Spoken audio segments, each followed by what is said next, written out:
नमस्कार, सलाम, सत श्री अकाल and very good evening. How is everyone? एक बार फिर से एंजल्स की इतिहास की चर्चा में आपका स्वागत है। अभी तक हमने देखा कि मौर्य एम्पायर के डिसइंटीग्रेशन के बाद अशोक की यानी कि डेथ के बाद जब मौर्य एम्पायर का डिसइंटीग्रेशन आरंभ हो गया तो भारत एक बार फिर से छोटे छोटे राज्यों में बंट गया। कुछ दिन तक से 180 BCE से और से अराउंड 150 और 200 इयर्स तक Indo Greeks were powerful rulers in the northern parts of India. If I can show you this area, this was the area and it was ruled by the Indo-Greeks.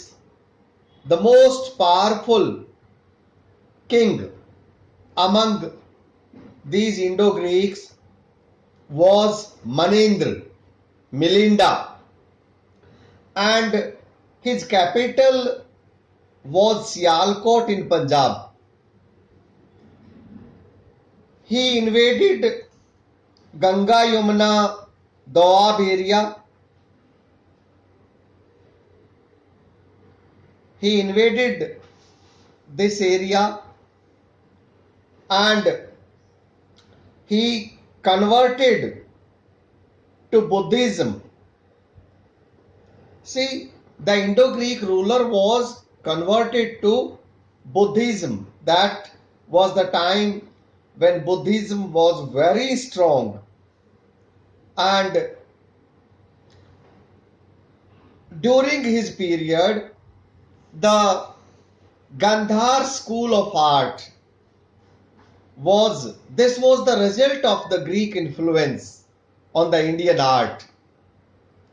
In fact, there were two schools of art during this period. One was the Gandhar school of art and the other school of art हम बाद में जिसके बारे में I'll be telling you, that was the Mathura school. So these were the two schools which became very famous during this period. But during the Indo-Greeks, of course, only this was the school, the Gandhar school of art. Indians composed their knowledge of medicine with medical knowledge of the Greeks. The Greeks had medical knowledge. The Indians also had their knowledge of the medicine, and there became a sangam of these two knowledge. The Greek system of medicine is accepted by the Indian physicians, and Indian culture and society is influenced by the Greek culture.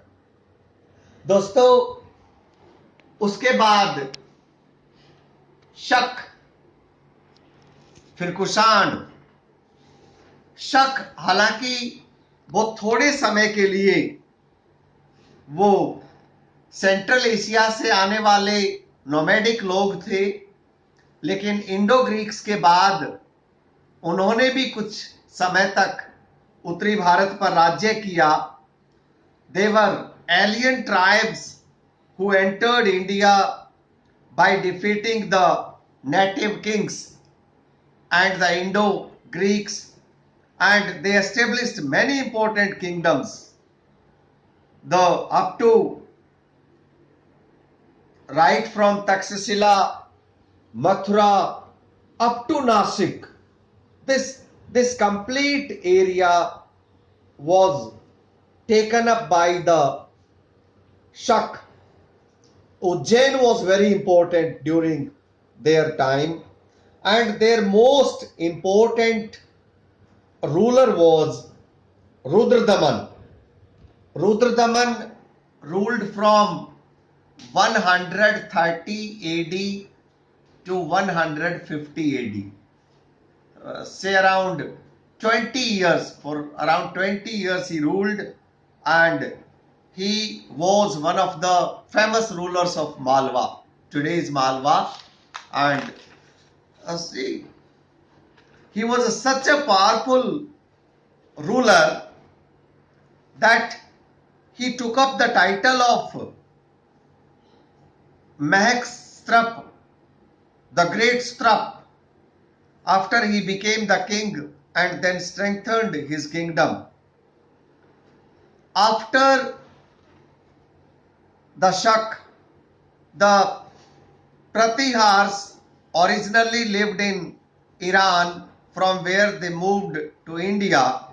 They occupied only a small portion of the northwestern India in comparison with the Indo-Greeks and the Shak.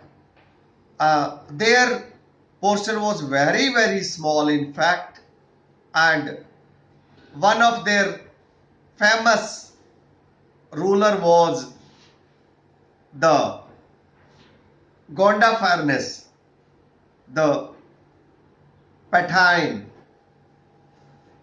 Then of course came the Kushans. The Kushans established their empire. This was the area.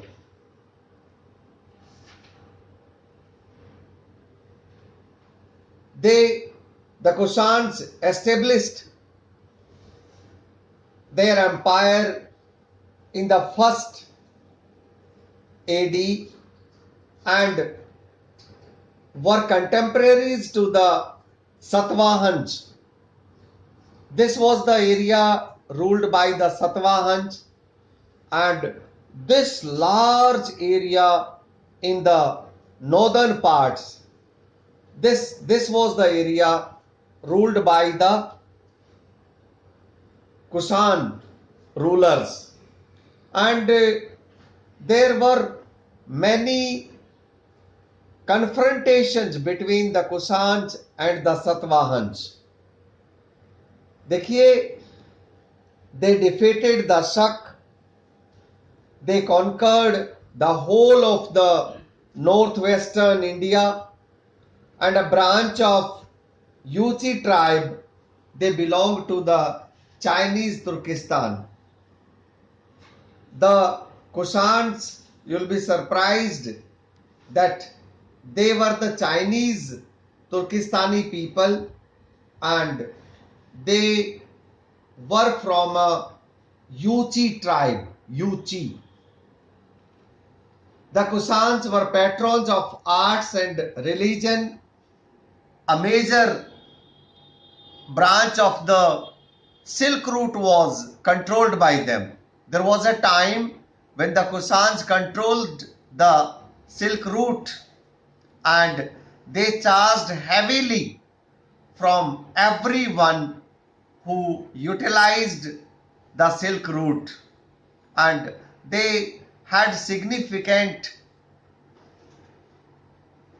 amount of deposits from, they charged heavily the tax from all of those who used the Silk Route. Here it is very important to mention that the Chinese concealed their art of making silk for many years. इतने लंबे समय तक Chinese ने silk बनाने की अपनी जो तकनीक थी उसको छिपाकर रखा था. उसका एक कारण यह बताया जाता है कि चाइना के एम्परर्स ने डेथ पेनल्टी घोषित कर रखी थी. अगर किसी ने भी बाहर की दुनिया को यह बता दिया कि सिल्क कैसे बनती है, चाइनीज सिल्क कैसे बनती है, तो उसको सीधे डेथ पेनल्टी थी.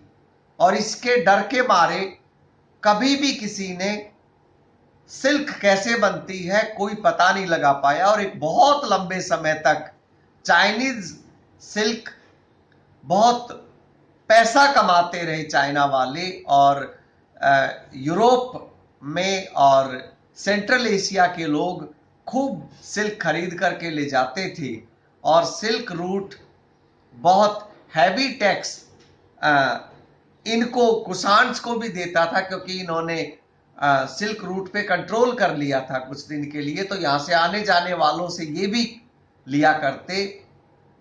और फिर ऐसा कहा जाता है कि 4वीं शताब्दी में, पता नहीं कैसे, ये तो कोई रिकॉर्ड नहीं है कि किसने लीक किया, लेकिन फिर जापानीज ने सिल्क बनाने की आर्ट सीख ली और वो चाइना से ही आई।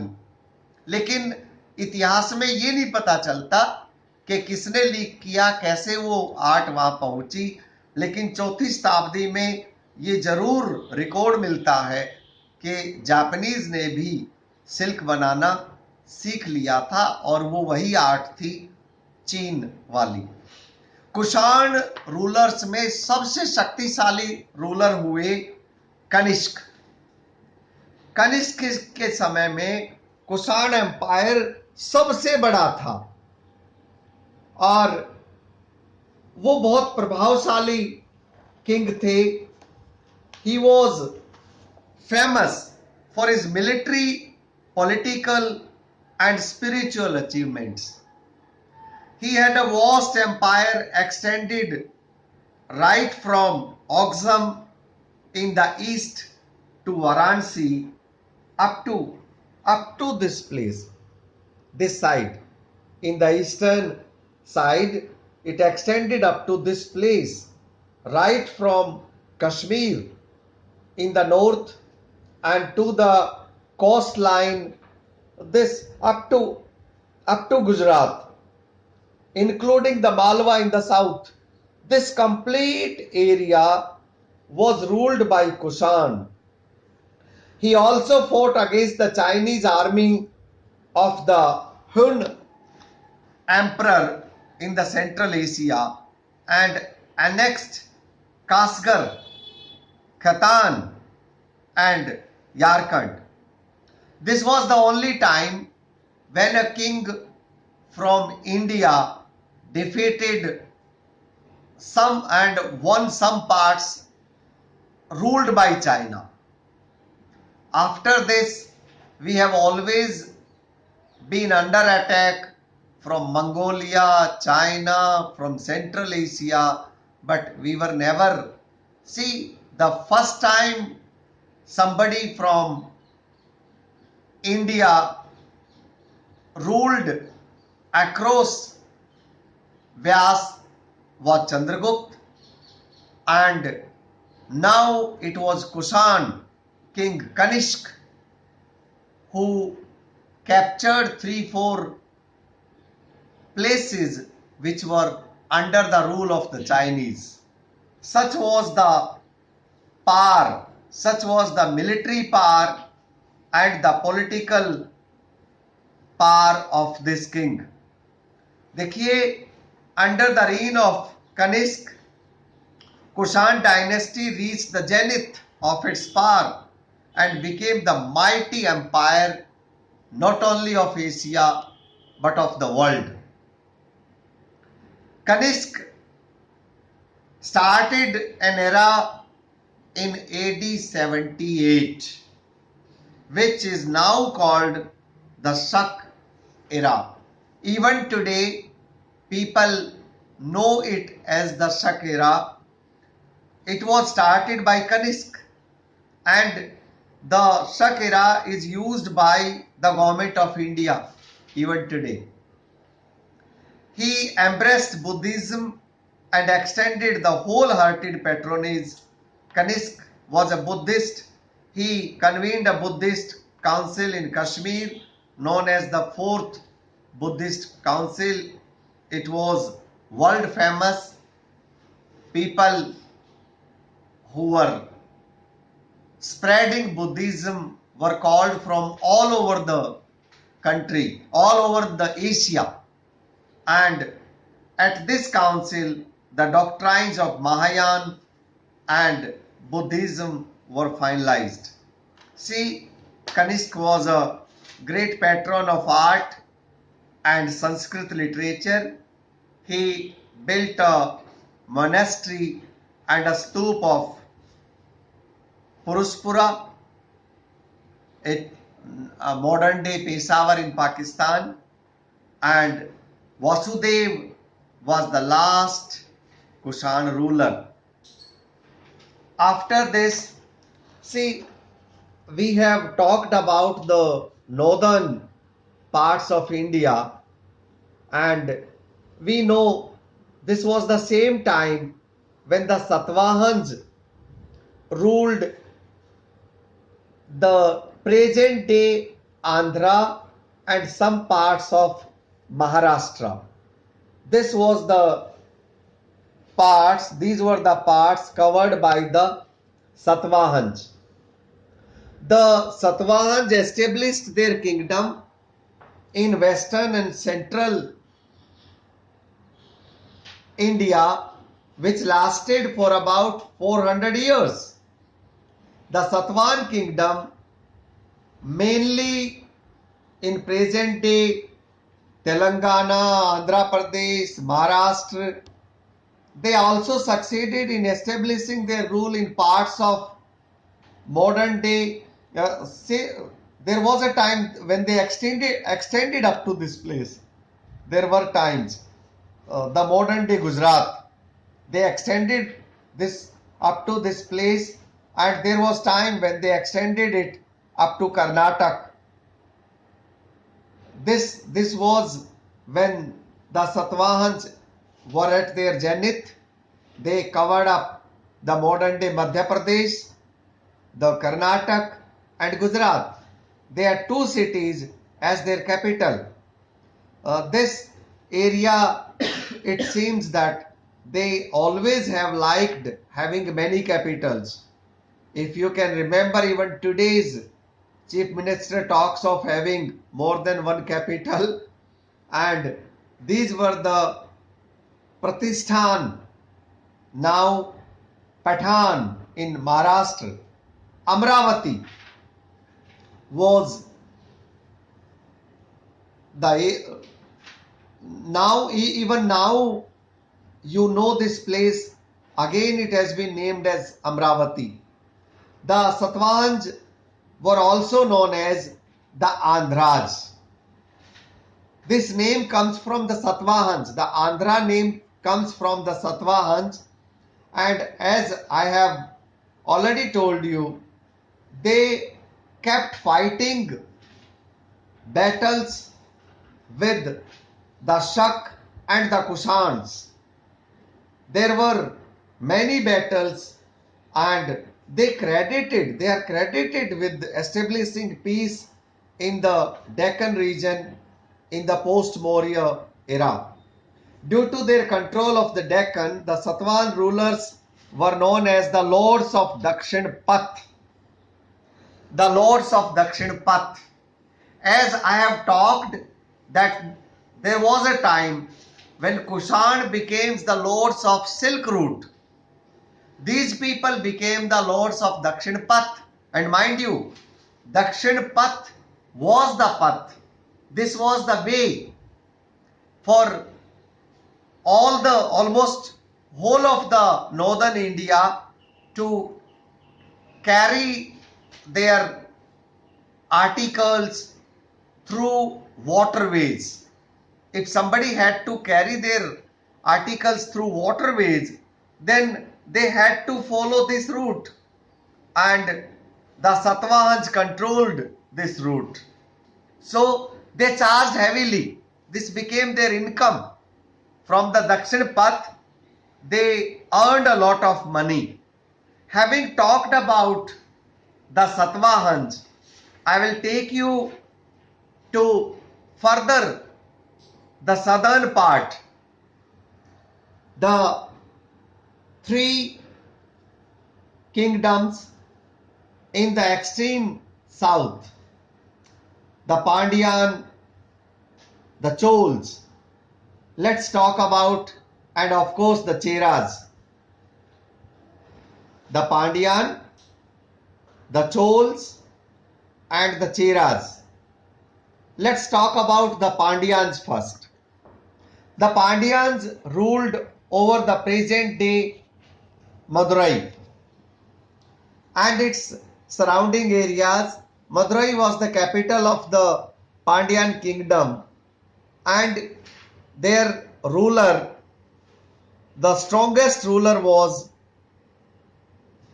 Ninun Chenyan, and he put up a brave fight against the combined forces of the Cheras, Chols, both combined together, and apart from these two there were 5 small kings. So it was an army of 7 kings fighting against the Pandyas, but he put up a brave fight. The battle took place near Tanjore, आजकल का जो तनवंजूर है, तंजावुर जो है आजकल का, sorry, आजकल का जो तंजावुर है, that was the area, and this battle took place near Tanjore, which is nowadays known as the Tanjavur. The Pandyas had a flourishing trade with the Roman Empire. See if I can show you the route. I would like to show you the route.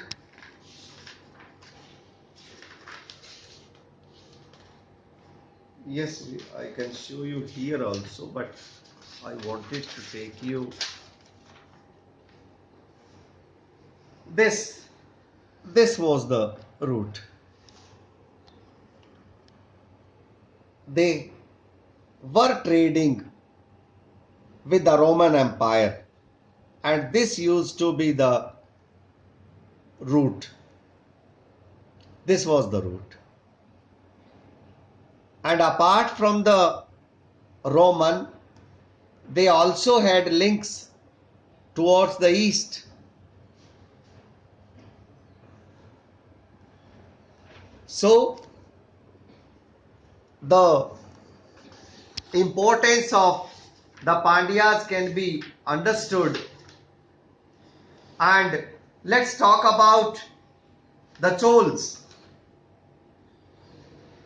The Chol kingdom was known as the Chol Mandalam.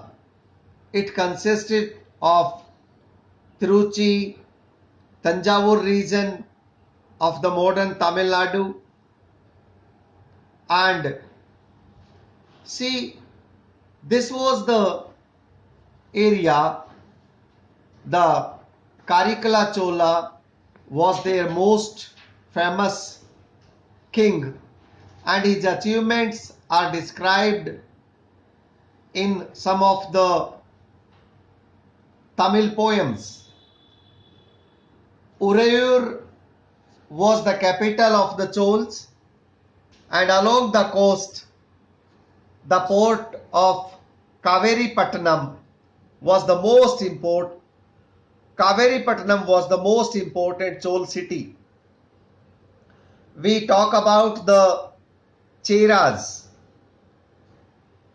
The Cheras were also known as Keral Putra. This was the area. The Cheras were also known as the Keral Putra. The Chera kingdom consisted of modern Kerala, and a lot of description we find from the Chera King Sen Guttuvan mentioned in the Tamil epic. The Chera had a flourishing trade with the Greeks and Romans. We have already talked about. The sources of the southern kingdom's income was the trade. They used to have trade. They collected regular taxes from people who wanted to trade through this way, and this used to be their greatest income. For all the three of the southern part. I will take you again to the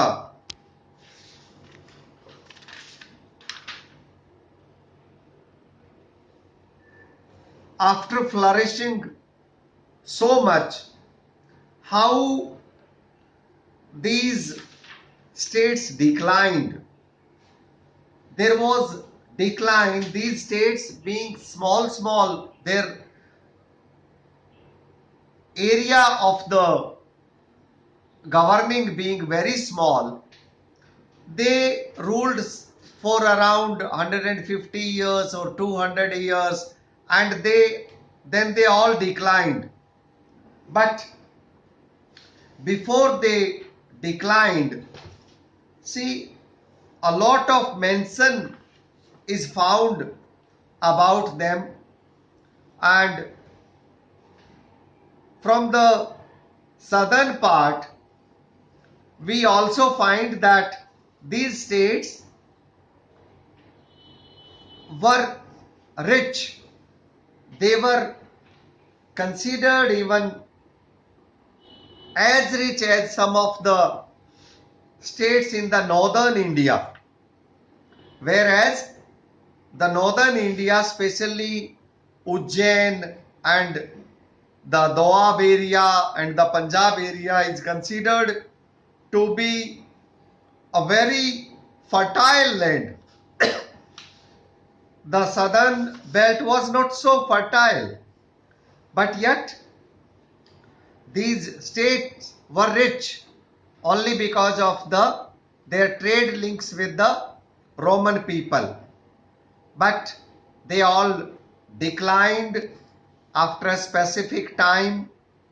Then new empires and new kingdoms emerged. The new empire was the Gupta Empire, which is considered to be the golden age of the Indian history. But before that, we should not forget that Sangam age is called the golden age for the southern parts.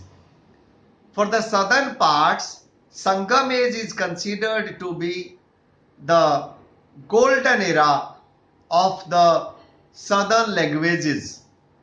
How we derived this name Sangam, how this name came up. See, there were assemblies during those days, and the literature collected from those assemblies, the literature written in those assemblies was known as Sangam. Those assemblies were named as Sangam, and the literature collected during those assemblies was named as the Sangam literature, and this literature is considered to be the golden time, the golden literature of the southern languages. But we were yet to see the golden age of the history of the almost the entire Akhand Bharat, that was to come in the Gupta Empire, when we saw progress in every sphere, be it medicine, be it astronomy, be it the power of the politics, the military power. India saw a great might, and that was the Gupta time. We shall talk about the Gupta time in the next video tomorrow. Till then, I thank you all for joining with me. Thanks.